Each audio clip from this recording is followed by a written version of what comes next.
Okay, thank you, Mayor. I'll get it started.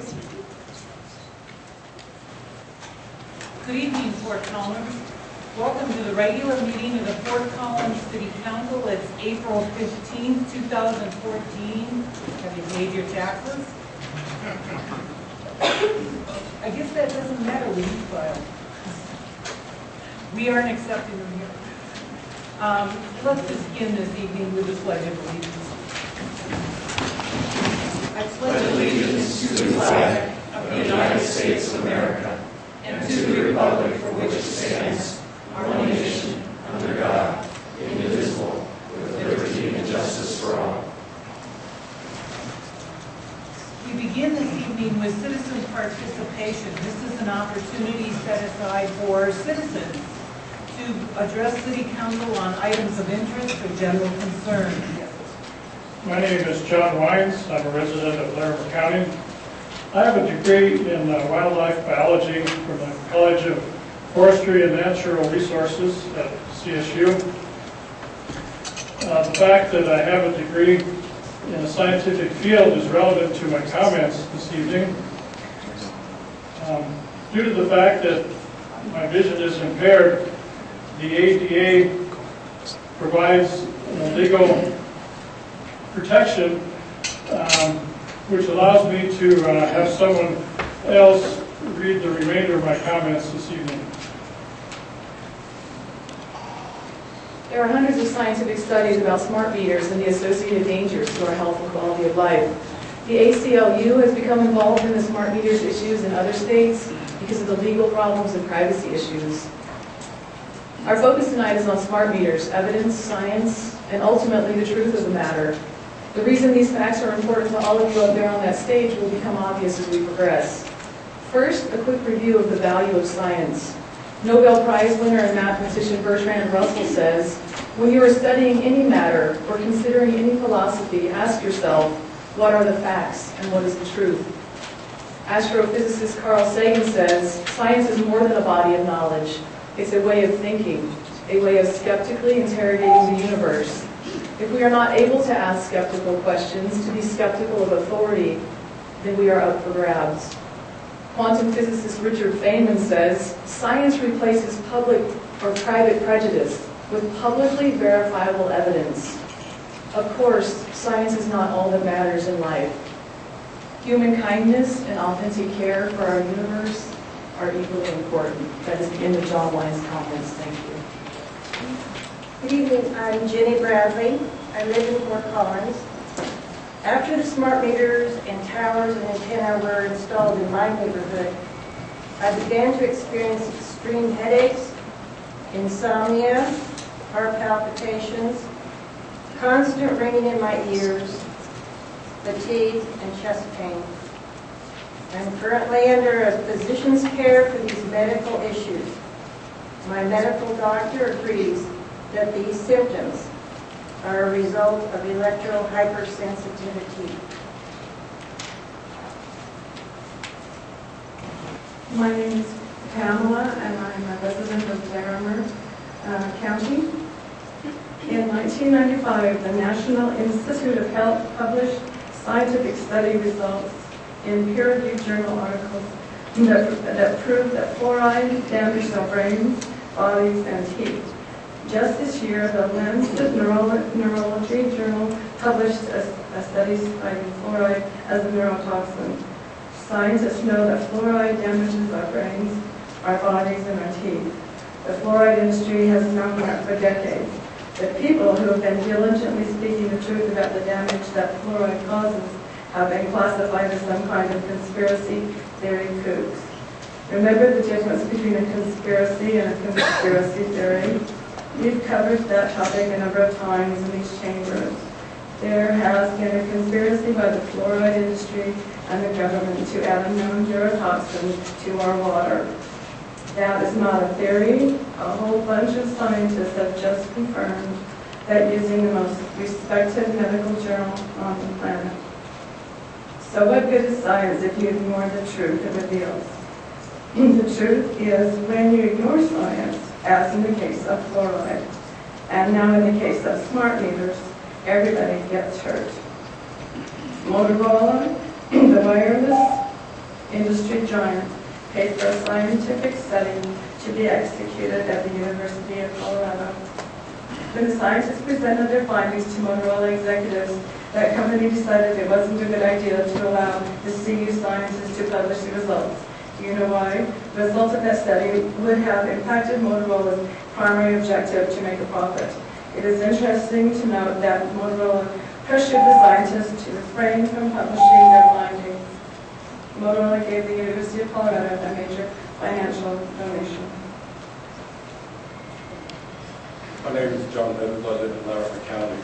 I also possess a science degree in criminal justice. Do you know that there is not a single scientific study that claims that smart meter technology is safe? Some people claim that smart meters are for the common good of society. In fact, science says that smart meters are detrimental to the environment, to people, and to animals. Smart meters weakens the economic stability of local governments and cause skyrocketing utility fees for customers. The only people that smart meters are good for is Forex, the company that is installing these meters throughout the United States, Canada, and Europe. Forex is making billions of dollars off of our collective suffering. You should also know that Forex is buying up water shares in the United States. When Forex purchases our water supply system, that foreign corporation is using loopholes to circumvent U.S. regulations. Let's talk about the smart meter science. The American Academy of Environmental Medicine says, based on double-blind, placebo-controlled research in humans, medical conditions and disabilities that would more than likely benefit from avoiding electromagnetic and radio frequency exposures include, but are not limited to, neurologic conditions, musculoskeletal effects, heart disease and vascular effects, pulmonary conditions, gastrointestinal conditions, ocular, oral, dermal, and autonomic nervous system dysfunction, pregnancies, genetic defects, and cancer, liver disease. Because smart meters produce radio frequency emissions, it is recommended that patients with the above conditions and disabilities be accommodated to protect their health. My name is John Malsby. I live up near Wellington. I graduated from Colorado State University in 1975 with a degree as a doctor of veterinary medicine. I've practiced here in Colorado since that time as a veterinarian. Because smart meters produce radio frequency emissions, it is recommended that patients with the above conditions and disabilities be accommodated to protect their health.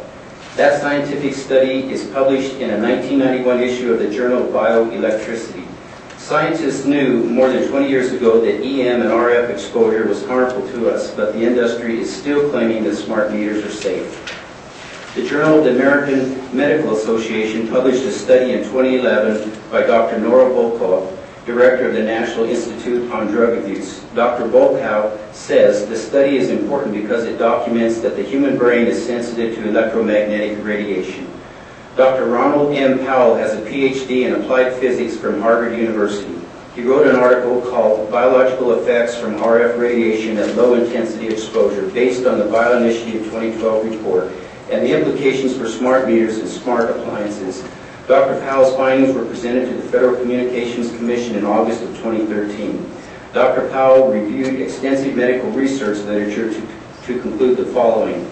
The current FCC maximum permitted exposure limits are so high that they provide no protection for the public from the biological effects found in any of the 67 studies. New biologically based RF exposure limits proposed in the BioInitiative 2012 report are 1 million times lower than current FCC limits and would protect against the biological effects found in nearly all of the 67 studies. A single smart meter on a home can produce RF exposure levels that cause the biological effects found in most of the 67 studies. A single smart appliance in the home can produce RF exposure levels that cause the biological effects found in nearly half of the 67 studies. Multiple smart appliances in a home multiply the total exposure. Thank you very much. My name is Donna Meadows. I live in Winona County. A single smart meter on a nearest neighbor's home can produce RF exposure levels that cause the biological effects found in many of the 67 studies. A given home may have 1 to 8 nearest neighbors, each with a smart meter, multiplying the total exposure in the given home. Dr. Powell says that for some locations in a given home, the distance to a neighbor's smart meter may be less than the distance to the resident's own smart meter. Thus, a neighbor's smart meter may be the principal source of radiation for the same location in the given home. The biological effect chart show that a single smart meter can produce RF power distance found to cause biological effects even at distance greater than 20 meters and certainly up to 100 meters. And the number of neighbors within that range can be large. Dr. Powell's conclusion is that there is no substitute for a rollback for all smart meters at a new level or higher. The World Health Organization states that international agencies for research on cancer classifies radio frequency electromagnetic fields as possible carcinogens to humans in category group 2B. Classification as category 2B is used when a casual association is considered credible. The City Utilities Department will claim that industry studies show that smart meters are safe. Of course, industry studies will show that. The industry is motivated by making a profit. The industry doesn't care about the environment or about people. The City Utilities Department might attempt to argue that if you use a cell phone, you can complain about the smart meters. Betty Scranton. One major flaw is that the argument is that cell phone use is an individual choice. We can protect our brains from cell phone risks, but we have no control over the relentless bombardment of damage from the smart meter that is attached to the private spaces in which we live. The Fort Collins City Council pledges their allegiance to triple bottom line budgeting goals. This means that every issue that comes to you for approval or denial must be evenly balanced by social, economic, and environmental consensus. You all know that consensus is not science-based. Consensus is a collective opinion. Opinion and truth are radically different organisms. We've defined the difference between those words before. Consensus is based on powerful special interest groups who rapidly pursue their own profit-motivated agendas. The City Council claims to have the ultimate goal of achieving compliance with the so-called sustainability sweet spot. In case you don't recall your pledge to that goal, you can refresh your memory by reading Plan Fort Collins. The Fort Collins Climate Action Plan dictates that you follow the precautionary principle. The precautionary principle means that you are not allowed to implement a policy if there is any chance at all that it might do harm to the people or the environment. Again, you know that the precautionary principle is not science-based. It is a consensus tactic that is designed to serve the wealthiest people who have the financial resources to cheat the system that is forcibly applied to everyone else. Let's look at how you scored on the triple bottom line and precautionary principle. Bottom line number one, the economy. You spent more than $30 million of taxpayer money on a technology that has a consistent historical record of causing astronomical, non-market-driven rate hikes for the people in this community. Thank you. Bill Maloney, Laramie County. Bottom line two, environment. You force the people who live in this community to be subjected to inescapable radiation that is scientifically proven to damage our brains and all cells throughout our bodies. Scientific studies show that you have directly harmed wildlife, including life-sustaining bees. Bottom line three, society. You intentionally place children, women of childbearing age, people with chronic illnesses, and our senior community at increased risk of health problems because these populations are more vulnerable to the adverse health risks associated with these smart meters. Precautionary principle. We don't even need to rate you on this one, considering how miserably you failed on the triple bottom line test. Let's move on to the issue of privacy. These smart meters give employees in the utility department unrestricted access to monitor specific patterns and habits of how we live in our private homes. They can use that information to make us feel guilty. That sounds unbelievable, doesn't it? The truth is that the city of Fort Collins has been using shame and guilt as incentives to control us for years. Remember those nasty little inserts you sent out in utility bills? They told us how horrible we were for having a family because we used more electricity than that single guy who lived down the street.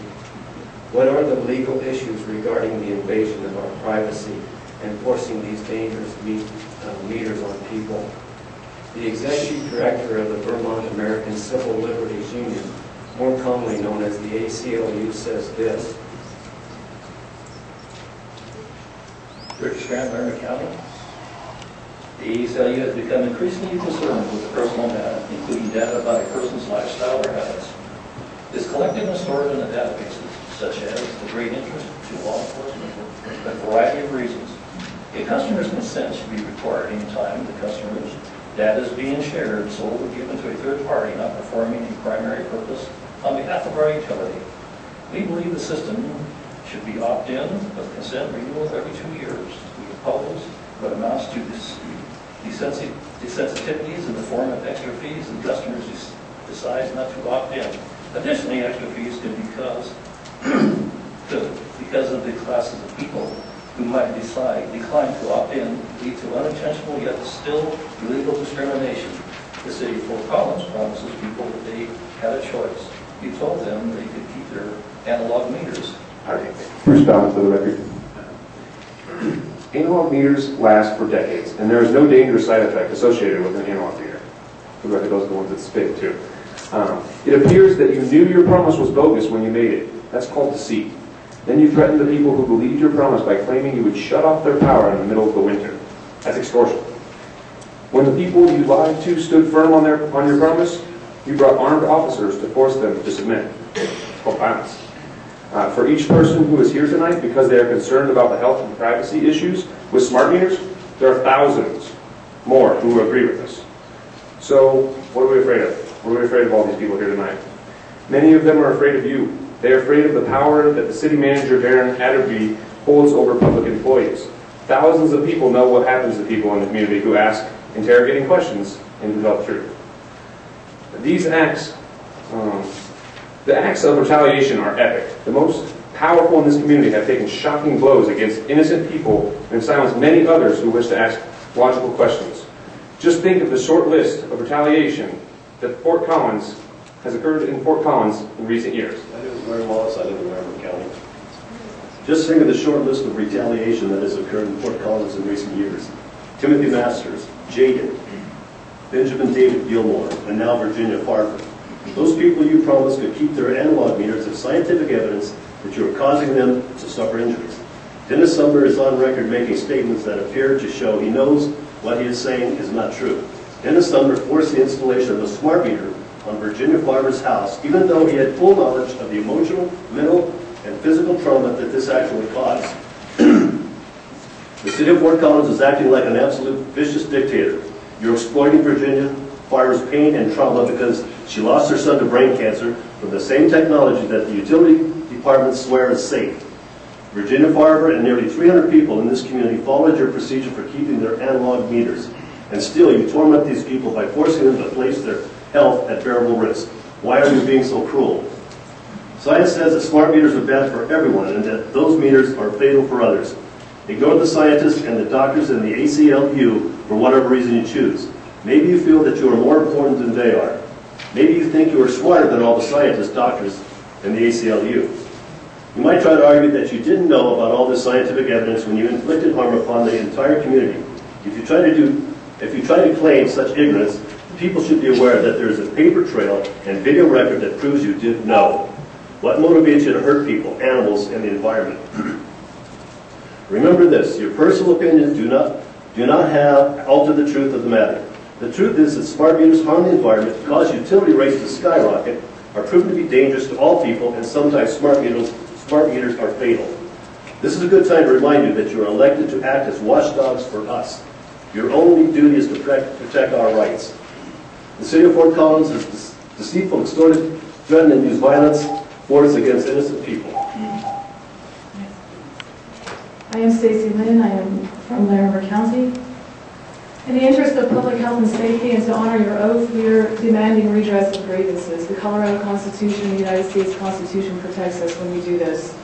300 customers have opted out using the Fort Collins approved opt-out method. We're asking that you replace their smart meters with analog meters. The Fort Collins City Council will instruct staff to produce a scientifically based brochure that will be inserted into utility customer bills. Those smart meter brochures will outline in simple language health and safety warnings, privacy violation warnings, references to scientifically valid studies, highlighted immune warnings for people with immune system problems, pregnant women, and children. The following advisory statements will also be included in the brochure. Analog meters do not pose any risk to health and safety. Analog meters do not record private data about what you do in your home, and analog meters do not catch fire. The people of Fort Collins should also be notified in those brochures that most of these smart meters are not UL approved, and they are causing fires throughout the United States, Canada, and Europe. The Fort Collins City Council will instruct Utilities Department to restructure their procedure of enforcing implied consent. Implied consent should be changed to informed consent. City Attorney Steve Roy can explain that to you. The ACLU's methods regarding customer consent for private data usage will be adopted by the City of Fort Collins Utilities Department. Within 3 business days, the City of Fort Collins will replace the smart meter on Virginia Farber's house with an analog meter. The city will pay for that work. The City of Fort Collins is publicly advised to cease retaliation against Virginia Farber and her family. The truth of this matter is you don't care about the environment, you don't care about the people who live in your community. Your actions show that you are motivated by taking as much money and as much as our freedoms as you possibly can. Thank you.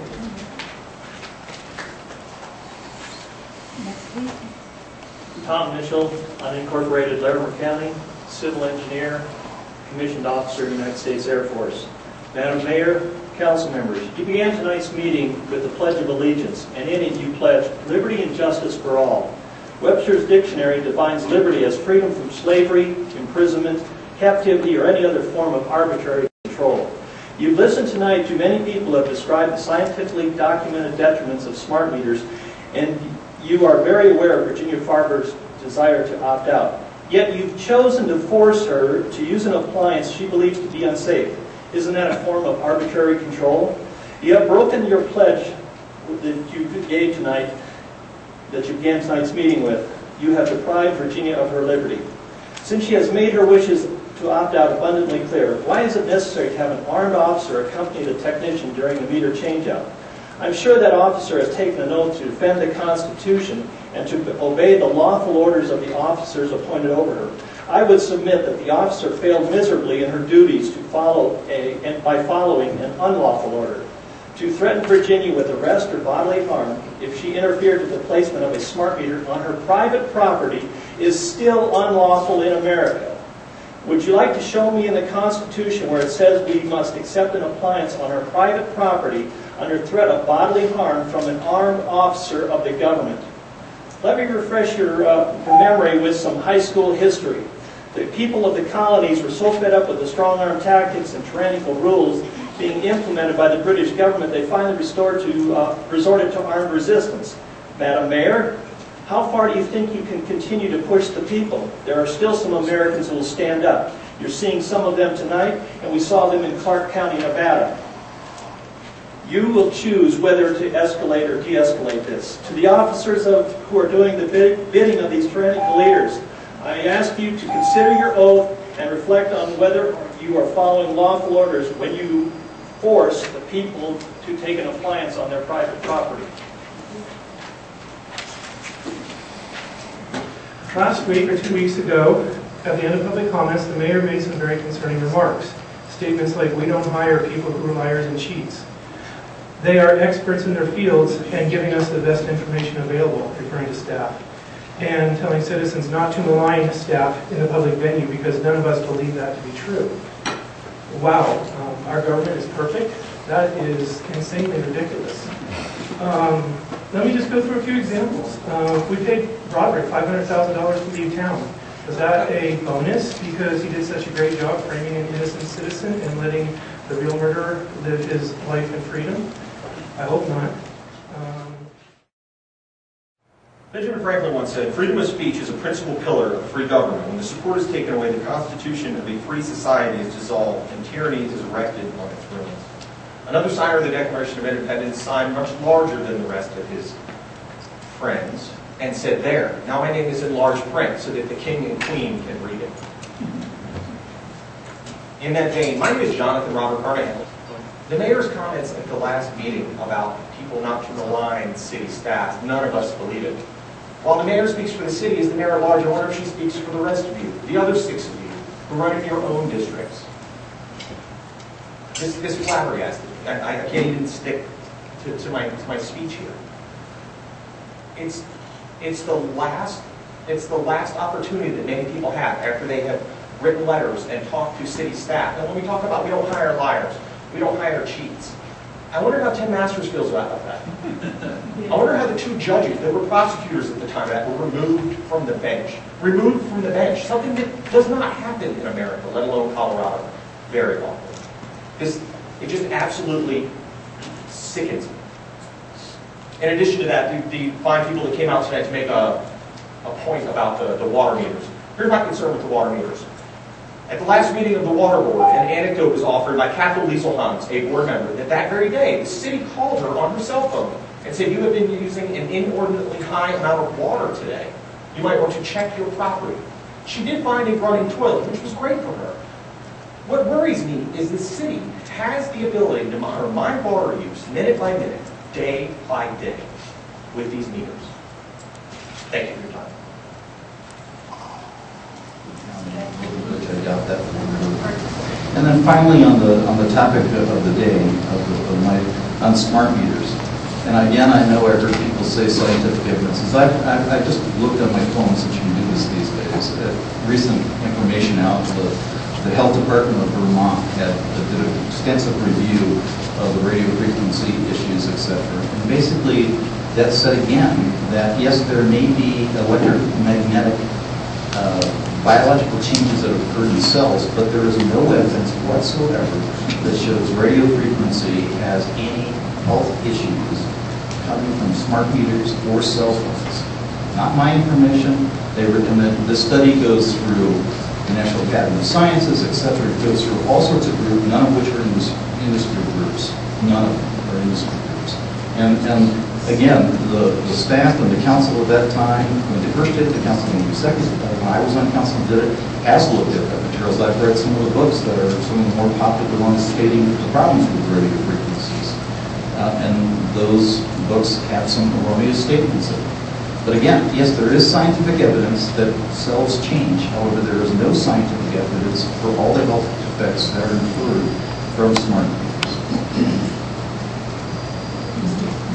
Sorry, one more comment on this. And again, I understand folks' concern about the government doing something that folks didn't want, but actually, you don't have to have smart meters at your house. You don't have to have water service in the city of Fort Collins. You don't have to have electric service in the city of Fort Collins. When you agree to do those things, you agree to certain things that can occur. One of which is that meters go in your house. One of which is people come and take a look at things. People have the right to come and fix things. So you're doing it by your choice. So you can choose to go off the grid and not do these particular things. So the government's not forcing anything. What about the police escorts? So, that concludes, there are no other comments? Oh, yes. We will move to